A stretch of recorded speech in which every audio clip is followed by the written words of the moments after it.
Yeah, good evening everyone. Welcome to Hart's Books. My name's Max, I'm the manager here. We're really thrilled to have Creative Walden in tonight and Saffron Walden's young aspiring talent of tomorrow. We always try and be, above everything else, a sort of hub of knowledge and education, and I think that's something that Paul does also at Creative Walden. And we're just really glad to have everyone here tonight in Hearts to read your poems.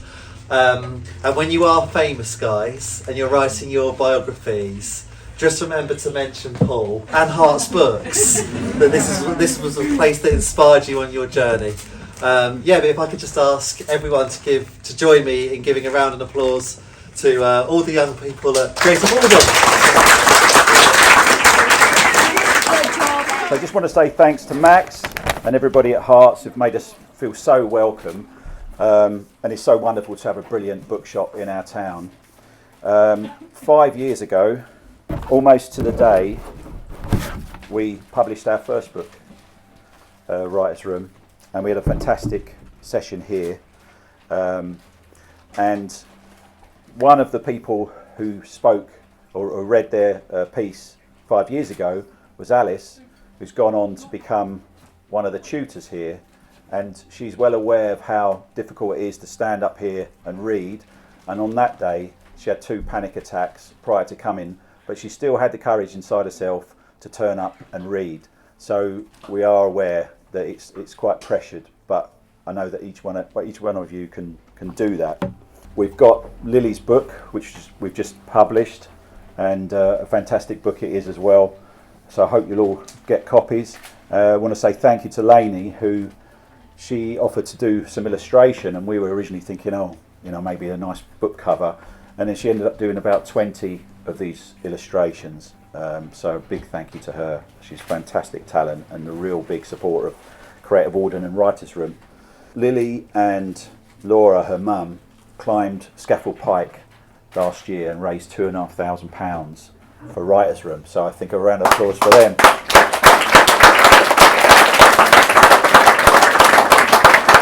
And it's a great mark of the love we get from everybody for the group that we run. And Laura in particular is just an incredible person, an incredible supporter of Writer's Room, and we really appreciate everybody who does support us. And everybody who supported us when I did the ice walk in Lapland in -7 temperatures in my kilt. I'm totally saying it's true, so it's absolutely fine. And the best thing about it was finding out that Santa absolutely loves Writer's Room. And so I read him a few of their poems, and he was very impressed. We're also launching book 3, which is full of talent, and it's such a pleasure to run a group with such talented writers. And the fact that they have the freedom to write what they want to write just shows in what they actually do write, which is always wonderful and amazing. Wednesday nights are just brilliant for all 3 of us. And once they've gone, we talk about the work they've done, and then the stuff that gets sent in as well during the week. It's an absolute privilege. They don't get published in the book because we like them, and we don't like much of them at all, but we get paid a heck of a lot of money, so it's worth it in the long run. But it's like all babies are born with magic, but these guys have got creative magic. And to explain how wonderful it is, if you imagine you're at your workplace and you could choose every single person in your workplace to carry that magic, that's what we have. So we come in, they all pour in, and the room just fills up with such positivity and creativity and freedom, and it comes out in what they write, in their behaviour. And we've never had any problems in 7 years that we've been running, and these will be up to our 7th books that we've published, and they're in there on merit. We won't put anything that we don't think is good enough, because we know later down the line that will cause a problem for their confidence, but we don't really have to worry about it. As you'll see if you've read the book, or you're going to read the book tonight, it's full of really amazing pieces. And we have new writers coming all the time, and we've only just published, we've also got a couple of new writers that have come who may be reading tonight as well, and it's just fantastic. We seem to be attracting all this talent from everywhere, and a couple of years ago it got so big we had to split into 2 groups. and now the two groups are full up. So yeah, it's going better than it ever could have imagined in the early days when we set out to just give a space for people to write that weren't hemmed down by grammar and spelling and all the structure that comes with school writing. I have a wonderful team with Alice and Lee, and like I said, we really just enjoy what they put out and the fun that we have, even though sometimes we are bullied. I did get bullied last year by a certain 9 and 10-year-old girls who said that they refused to write anything until I did a headstand. So, and I'd never done a headstand in my life. And I did manage it actually. The trouble wasn't doing it, it was wondering how you got down afterwards.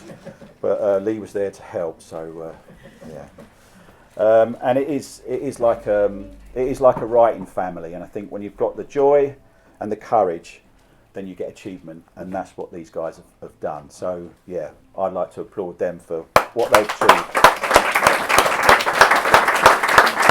So first up we have Ellie with a poem, The Promise, and what's the other one called? Pointless Performer. About a week prior, the world came to inquire a zombie apocalypse. Me and my friend made a promise that we would stick together, me and Thomas. No sacrifices would be made, I said, tapping on my braid, and if we lose our brain, we won't get the other and feed the chain. I didn't know 'cause I was blind, and he left me on the street to lose my mind. Because he broke our deal, I'm looking for a meal. Now in the east, I look for a feast. That promise maker boy knows I'm out to destroy.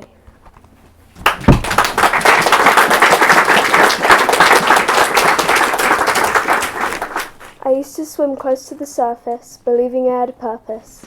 I was as happy as can be, a magnificent creature filled with glee. Today I lurk below, wishing to taste the cool leaves of the willow. I've been stabbed one too many times with the Tartarus weapon, like I've committed crimes. I'm a pointless performer, backed into a corner. They're cruel like torture. I won't entertain them, nor follow their order. One day I'll be free, released from these chains I will be me, and claim back my Loch Ness. But from here on out, I'll be the mean Loch Ness monster mess. Next up we've got Sophie with her poem, Melted Stars. I looked around and saw a map of trees laid out in front of me. Branches winded into each other, thick and menacing, like they knew they could swallow you whole and never release the tightly clamped jaws that held you fast. Shadows danced around the woods like eerie ballerinas, pointing and twirling everywhere I turned. The acid yellow moon beamed down, being the only source of light in the dense wood. Stars painted the sky so brightly it looked almost like they were melting. Maybe the sheer acidity of the moon had spilled onto its surroundings. If the forest didn't have such a creepy and mysterious air to it, it could have been considered almost beautiful. Sweat stuck to my face with the terror that ran through me, every thought filled with pure fear and panic. I heard a twig snap behind me and spun around, but saw nothing. It was harder to tell which was louder, my heart beating 100 miles per hour in my chest or the wind. I heard another twig snap behind me and I turned faster than ever before. A sharp feeling hit me hard in the back. Pain jolted through my body and I felt myself falling down, looking up at the acid yellow moon and melted stars.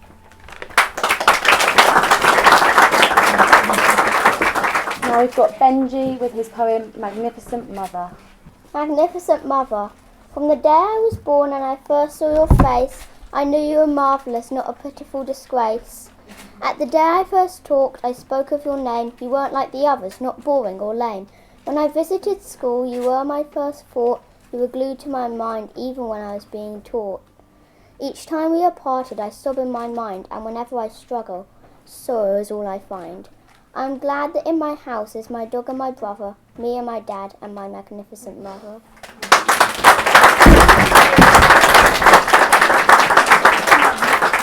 Now we've got Albert with his spy story called Top Secret. Saturday mornings are the best, said Mike. He carried his heavy bones to the breakfast table and plonked himself down. He was having cornflakes and they were his audience. His spoon transformed into a microphone. "I am going to sing you disco time," said Mike to his motionless audience. He yelled "Let's party" into his microphone spoon. He tossed into the air. He tried to catch it, but clunk. His spoon hit the floor. He bent down to pick it up. "Hold on. What was that stuck in the corner of the bottom of the table?" A red button. He pressed the button and the floor opened up and swallowed him. He fell and fell and fell until boinging. He landed on a child's trampoline. The trampoline chucked him off on the floor. Am I dead? Spluttered Mike. Is this the future? Is this a surprise party? Am I a superstar or what? This is a hideout for spies. He saw someone working on the computer and he went to tap him on the shoulder. The man turned around and it was his dad. Mike, said his dad. Look, Mike, I am a spy. We have no time. Our neighbour is bad, like evil bad, but I'm retired, so this won't be as easy as it seems. You mean not a piece of cake? Cake later. Attack now, he said, as they began to run. What now? Said Mike. Mike's dad stopped running and crouched down to his level. We're attacking our evil neighbour. Mike's dad opened a plastic box full of Nerf guns. These are our weapons, said Mike's dad. Okay, stop messing around, said Mike. Where are our real weapons? These are our real weapons, said Mike's dad. I am retired, so I am not as good as I used to be. Let's attack, he said. Mike sighed. I guess. They ran into an elevator. It took them to the front of their neighbour's house. They were sneaking around their premises with the Nerf guns locked and loaded. The evil neighbour could be anywhere. All of a sudden, the neighbour jumped out and started circling them like a shark. Don't worry, said Dad. She is retired too. The neighbour was carrying around a foam shield and wearing a frying pan on her head. Bang, bang, bang. The Nerf guns hit her so many times she gave up her evil craziness. They won. They actually won. And now they are both super spies. Want to go on and kick more butt? Said Mike. You read my mind, said Mike's dad replied, and they set off as super spies, kicking villains' butts wherever they went.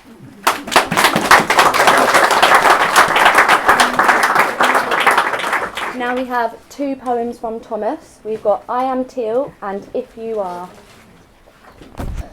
I am teal because of the unknown, stars and sky, of relaxation, choice and mystery, of time and space. Teal describes me as water reflecting the sun's harsh gaze of light in a relentless, merciless desert. I like teal because of its vibrant, shining gloss, of its calming texture, of its light. Teal is great because it's bright, it's calming, of its texture. It is perfect to my heart.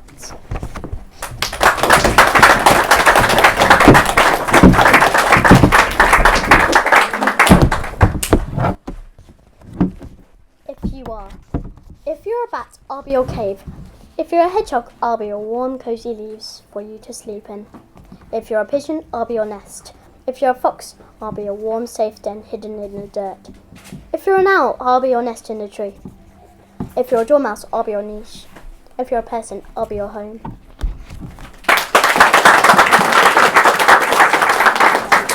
Now we've got Alec with a story in the book called Omega's Tale. Hello, I'm Daniel Omega, aka Public Enemy Number 1. I used to think my surname was special, but now fate is telling me otherwise. I woke up on Monday in my little flat in London. I was walking to the kitchen to grab brunch when I noticed a crow on my windowsill staring at me. I told it to go away and leave me alone, but it sat still, doing nothing but watching me. Look, I've had a very stressful night, and I stopped myself. What kind of lunatic would talk to a crow? So I just ignored it and went back to the kitchen. Little did I know this was no ordinary crow. Deep under those feathers and brains, technology and horrifying machinery was the source of the problem. As I ate my brunch, forgetting about the crow, I felt a sudden cloud above my head. I went to do the dishes and saw the crow on the windowsill. Still there, huh? I said to the bird. It was still there, just staring at me. I felt it was time to escape the crow, so I headed into town and looked for the right food shop. I found it and went inside, picked up cereal and some sandwiches and made my way to the door. That's right, I used to be a shoplifter. I was just about to leave when I saw the crow again. Something was off. I could feel it. Suddenly, a silver bullet came darting out of nowhere. I managed to dodge the explosion, yet a mysterious man in a trench coat arose from the ashes. Nowhere to go now, huh? You're mine, Omega, cackled the man. What to do? I made up a plan A. There wasn't any time for a plan B. I needed to run for my life. I darted down each aisle, weaving in and out of the customers. The man was not far behind and fired bullets and knives at me. I wanted to stop and ask him how he knew who I was, but I did not have time. I ran out of the shop and a policeman went after me. Why, I don't know. I ran and ran until I evaded my pursuers and arrived at a beach. All I could see was the sea. Out of the corner of my eye I could see a fisherman on a boat about to leave. I saw my chance and I bolted. I arrived just in time to board the boat. I relaxed, thinking I was safe, until a chill ran down my spine.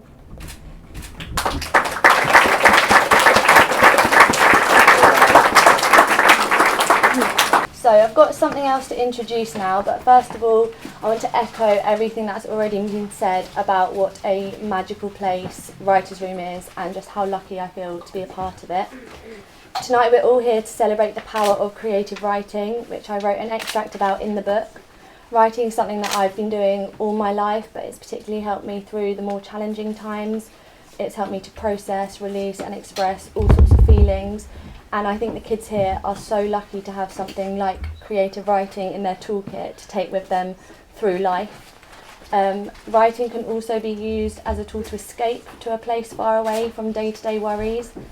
And Lily Worboyes is someone who does just that. She uses her writing to transport her away from the challenges she experiences and into another world, most recently being the land of Greek mythology, which has resulted in the publication of her own book, Tartarus's Box. I loved sitting with Lily every week while she worked on the book, and I took great pleasure in coming up with various ideas and amusing chapter titles that she would laugh at and then not use. She also tried incredibly hard to educate me on all things gods, goddesses, titans and nymphs, but I have to say I am still learning. So before I ask Lily to come up here and read an extract of Tartarus's Box, I want to give a special mention to her mum Laura, who stood on stage and said some lovely words about me at a previous Writer's Room recital when I was unable to attend due to being in hospital. And tonight I want to share with the room what an incredible woman and mother Laura is, and to all of the mums and dads here in front of us, I want you to know what a difference it makes to a group like ours, having supportive parents like you. It makes all the difference in the world. And this includes mine, so thank you, Mum and Dad.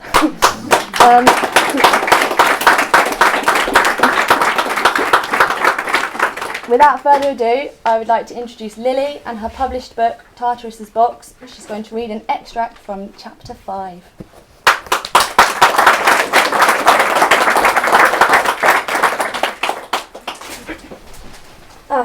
This only glass and ash, nothing good. I jumped and looked around to see where the voice was coming from. Hermes was looking straight in front of him, at me, although he seemed not to see me, as though he was seeing through me, or I was invisible, or something.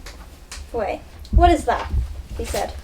I turned and stared up at an enormous temple made from a black stone or marble, lined with dozens of cracked pillars, threatening to fall down at any moment, meaning the whole temple could collapse. He crept towards me and up the back stairs to the entrance. I ran after him, yelled, and waved my hands in front of his face. He walked right through me. I stood, glued to the spot, with a shock.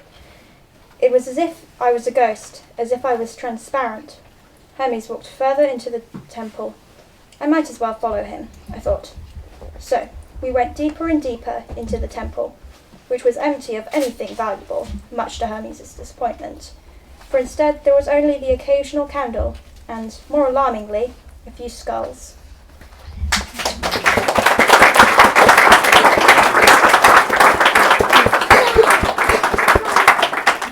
Well done, Lily.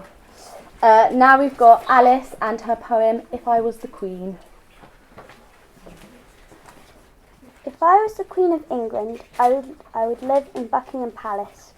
If I was the Queen of England, I'd drink from a golden chalice. If I was the Queen of England, I'd eat lots of fancy French food, because eating brie, baguettes and croissants puts me in a very, very good mood. If I was the Queen of England, I'd make all the laws, so my annoying sister could bother me no more. If I was the Queen of England, I'd never have to worry. If I had a royal chauffeur, I'd never have to hurry.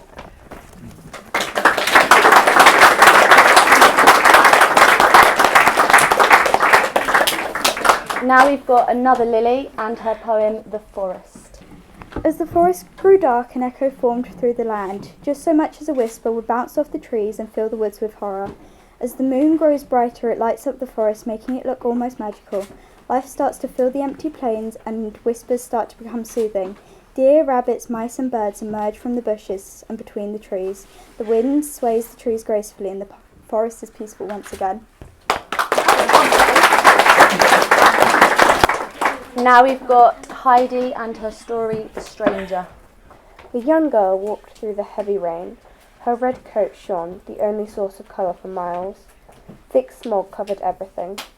She glanced behind her, as though she was worried something would jump out from the thick forest to her left. The empty road to her right offered no comfort. The rain lashed down, thunder rumbled and lightning flashed. Shivering, the girl hurried on. Then she froze. A figure in black was walking towards her on the opposite side of the road. Rain pattered on their umbrella, far too loud. The girl stared at it and then looked down at her raincoat. She tore it off, leaving it lying on the ground. Underneath, she wore a white top and grey trousers. Her hair was long and brown. Her green eyes shimmered, if anything more noticeable than the coat. She hesitated, then started running. The stranger started to cross the road. They were headed for the coat. Panting for breath, the girl sprinted along the pavement. She couldn't see the stranger, but she knew they were there. She was soaked to the skin and shivering, but she didn't stop. There was an inhuman sound, a screech that twisted and lifted, and the girl sucked in a breath. If anything, she ran even faster. A building loomed up out of the fog. The girl sighed with relief and ran towards it. There was a rushing sound behind her. The pattering of rain on an umbrella drifted out of the fog. The girl was tiring, her legs were aching, but she didn't stop. She sprinted to the building, a block of flats, and ran inside. She slammed the door and raced for the lift. Breathing fast, she pushed buttons frantically. There was a crash and the sound of a folding umbrella. The lift dinged and the door slid shut. Slumping against the wall, the girl let out a breath she didn't realize she'd been holding. After a minute, the doors dinged and slid open. The girl stood and then screamed. The stranger in black stood there, holding a folded umbrella. Taking a breath, the girl narrowed her eyes, those beautiful, shimmering green eyes. The stranger reached out, but the girl darted by them. She kicked down a door to a flat and ran through. She tripped and stumbled into another door. Something pushed her forwards. Several things happened at once, and she was hanging from a balcony by the tips of her fingers. She gasped, not daring to look down at the drop. The figure in black smiled down at her. They lifted their hood, a boy with charcoal black skin and snow-white hair. He shrugged off the coat, revealing beautiful white clothes. The girl's shimmering green eyes met the stranger's beautiful black ones. And then she reached out, both of them reached out, and they caught hands, and the girl turned and swung the stranger off and over the edge. He yelled, and she blinked. Her skin faded until it was white as snow, and her hair shortened and darkened. Her clothes faded into a short black dress, and her shimmering green eyes hardened, turning the colour of a raven's feathers. A twisted shriek, and the girl smiles.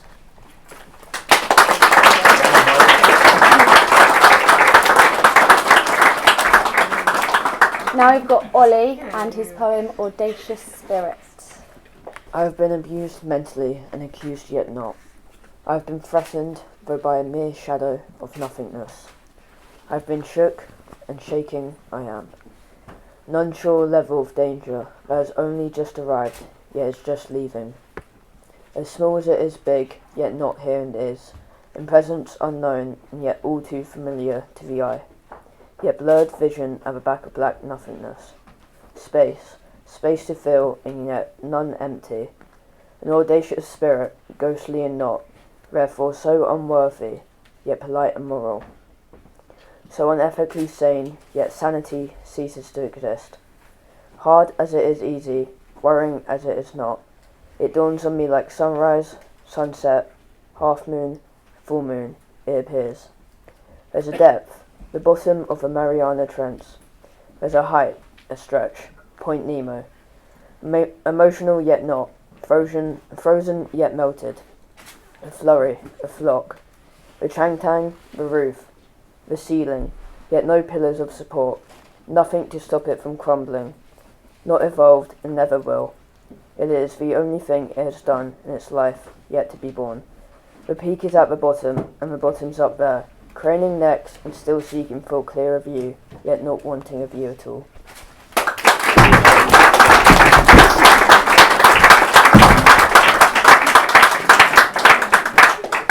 Now we've got Emma and an extract from her story, It's All Easy Round Here. Just then, I heard a creak and everyone looked behind me. I turned around. It was Mum, limping down the stairs. "Derek, what are you doing here?" she said. "I thought I could take the girls away for a few days. You know, they haven't seen me in a while." "Your fault," I murmured. "It would be great for them to get to know Helena." Mum looked concerned, so I stepped in. "We're not going, us. All three of us, we're not going," I said. Sylvie ran up to me and held my hand. She didn't want to go either. Anastasia scowled. So did Helena. "That woman is out of her mind, raising her children to be so rude," scoffed Helena. I didn't react. I wanted to punch that lady, but I didn't want her to think even less of Mum. So I just stood there. I turned my head towards Anastasia. "It's okay, Dad. I'll come," she said. "It's better than being in this stupid house anyway."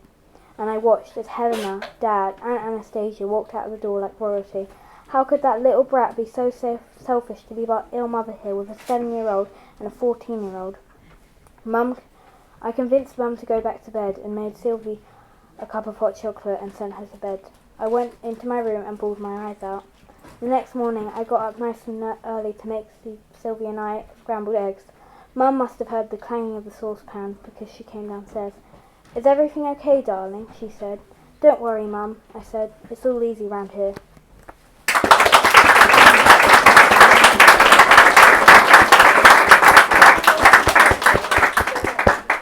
Now we've got Evie and an extract of her story, Mystery on the Railways.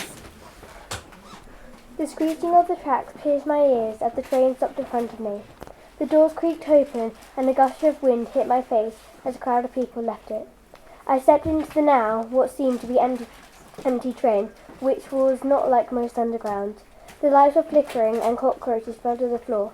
I stepped in. Several other people followed after me. We all sat in silence for what seemed like an hour. I blinked about twice, and all of a sudden, a boy tall enough to be in his 20s, wearing a black hoodie covering his face, appeared and sat in front of me. Just then, the train lights turned off, and for a split second, I thought I could hear some rustling around me, but I saw nothing of it. I heard a creak and a muffled scream, so I called out into the darkness. "Hello?"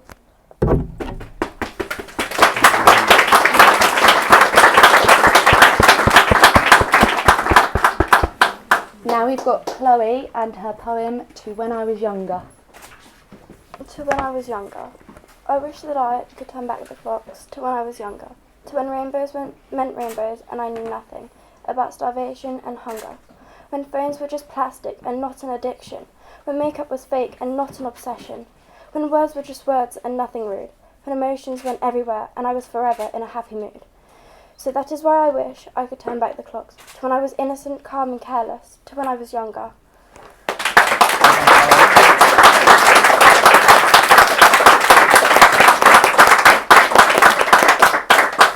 Now we've got Vivian and 2 poems. She's got Silence and Anger. Silence. No ringing in your ears, no chatting from your peers, just the steady beating of your heart and your breathing, stop and start. Silence everywhere, sound, God knows where, blank walls, not even bird calls. Silence creating suspense, the real world in silence, separated by an imaginary fence. Silence taking over many of a thought, noise and loudness must be sought. Anger. Anger courses through my blood, inside me I cannot find my good. With every step I take, another bolt of wrath I make. Frustrated thoughts fill my head, with annoyance my face turns red. Stony face and shrewd gaze.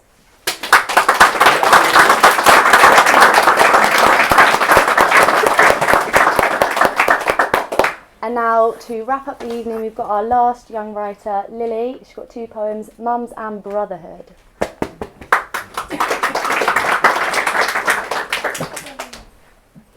Naughty brother doesn't share, fun to play with, hard to bear. Biscuit boy very cheeky, likes to play and is very sneaky. Likes to play, helps to not, it's fun to have a little tot.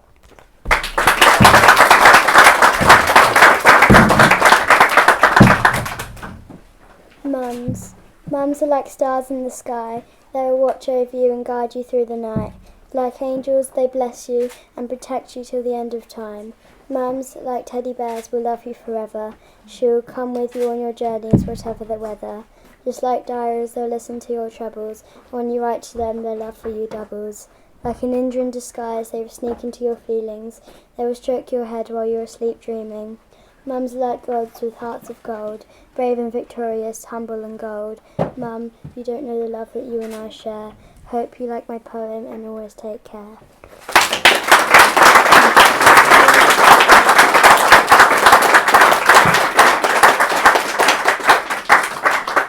Well, that's fantastic talent, as you can see.